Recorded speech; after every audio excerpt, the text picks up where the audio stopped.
I appreciate it. Man. Yeah, so this guy is an artist, and he's also a parkour animal. Climbing and jumping and skipping and crawling and doing all that cool stuff. We can go over there. I have time. Time to go. Yeah, because open gym's at 4, so we got like 3 hours to go. I figure we'll do this. We'll go out there. By the way, this is Karan. We'll probably do a proper introduction when we make the other videos. But this is cool because I want to introduce the fact that this guy is in my heart.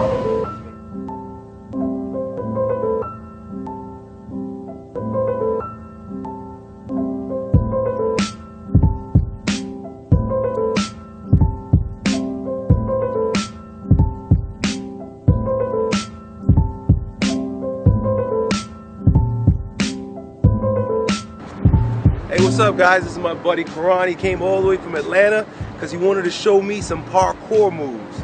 So today we're going to explore a few different movements, some feats of strength, I would say, because it takes quite a bit of courage to jump and land in some of these positions that he does. So we'll take a look at that. Maybe, I don't know, maybe I'll make myself a little uncomfortable and jump from a building or something like that, but highly doubtful. So that's it, enjoy this video. So what exactly is parkour? Because I pull up some YouTube videos and I see these guys running and jumping from building to building, but I'm sure there's a lot more to it. Why don't you explain? Well, parkour started as sort of an offshoot of an earlier discipline called the natural method. It was developed by this French explorer named Georges Herbert, if I'm pronouncing that right.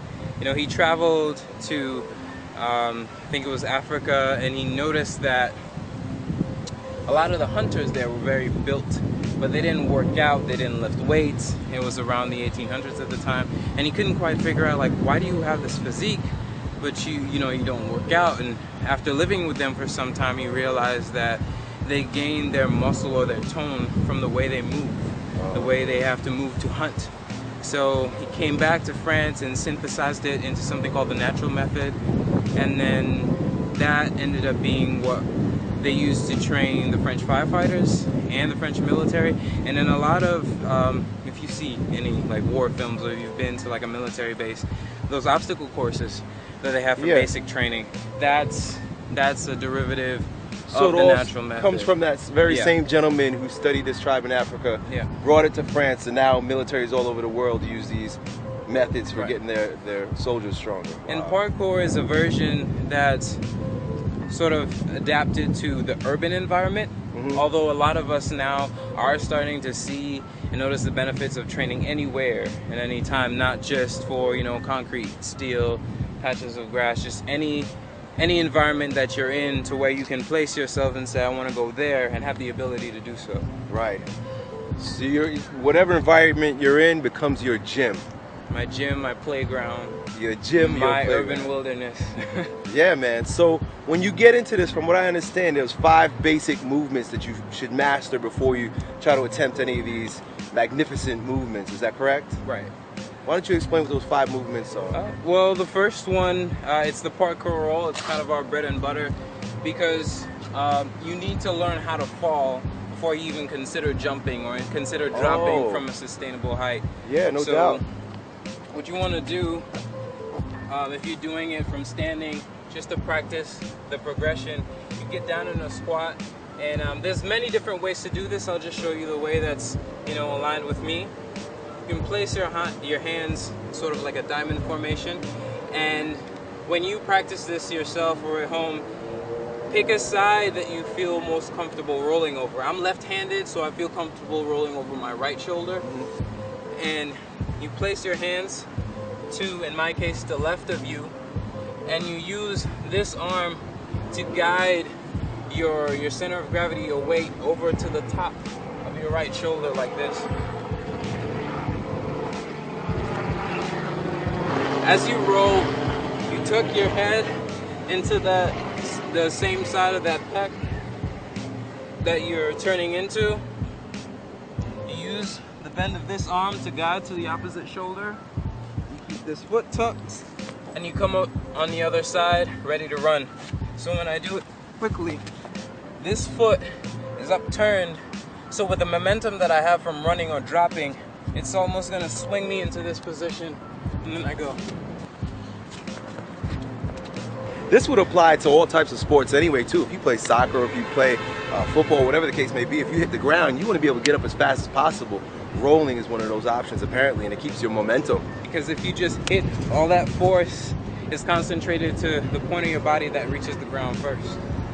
So the longer you can extend that time of contact, the less energy, the less rebound that's actually going into your bones, your muscles, right. your spine. Absorb the ground better. Right.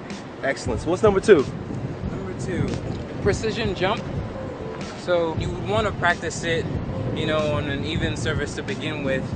Not like we were talking about earlier.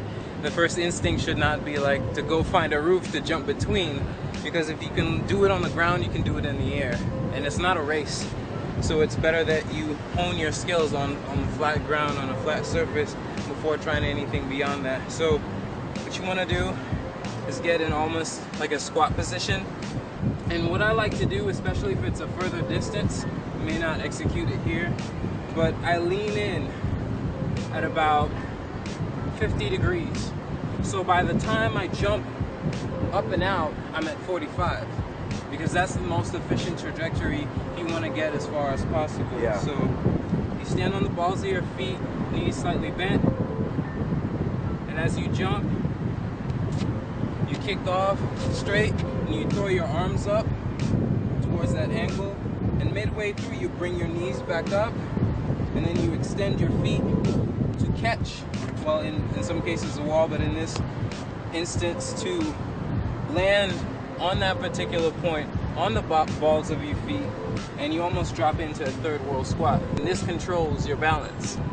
You know, if you jump too short, this last pump can actually carry you where you want it to be. Like if you're a little bit behind or you didn't push off hard enough, this extra pump as you come in gives you that extra little leeway or room to control really how you land. So. Yeah, that's a lot different than a broad jump. Like, you know, when I train the athletes, we do broad jumps, but it's a matter of a lot of times reaching out with your heels and then rocking forward. This here looks like you, like a cat, like you're trying to reach with your toes. Yeah, well, if you think about it this way, a lot of jumps that we do are in that sense. Do you think you could do it barefoot on your heels? Oh, no. Yeah. Flat foot. If you're training to compensate or being compensated by something that you're wearing, then it's almost like you're doing that conditionally. You're doing that because something is in place to help your performance, instead of the talent or that particular skill being innate to your own body. So I'll do the same thing, same form. All right, so this is move number 3, the third one that you need to know. And what I'm gonna do here is a Kong. Now this particular obstacle is a little bit lower, but it gives us a little bit more room to play around with. The comfort level, especially as I'm introducing it to Elliot, and it would be just as anything else that you would want to appreciate about parkour. And the movement is in a bipedal fashion. Run up to the obstacle and jump out, throwing the far leg back and as high as possible to bring your hips up. And within the jump itself, you can bring your hips up just by the momentum or the angle that you take off at. And you want to reach out with your arms, landing with your palms, and pulling your way through, up and over. So completed, it looks like this. This is a bit of a variation to it. This is a dive Kong, where if you need to clear an object that's before the particular structure that you're going to push off of, you would run from a little further back and actually project your arms up and outward, and land and come down into the obstacle using the same palm roll technique to clear the area. Wow.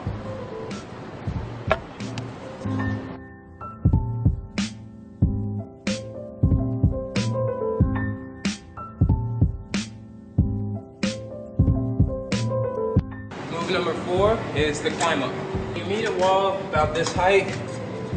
You want to use your momentum to project yourself upwards so that you can catch the lip.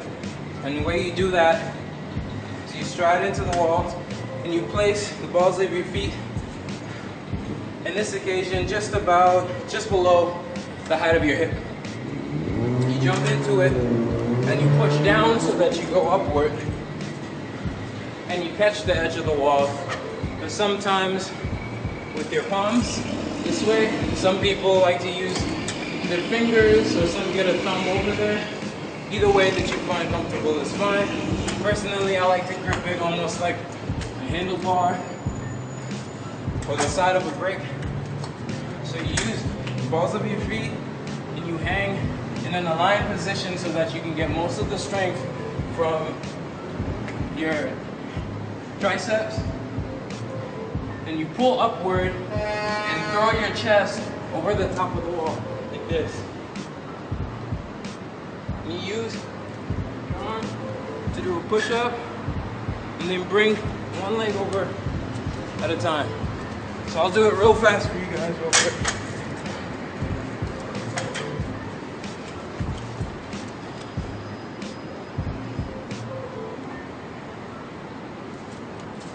Okay, move number 5. I wanted to squeeze this one in really quickly because it's one of those moves that if you're starting parkour for the first time, is one of the easiest to transition to.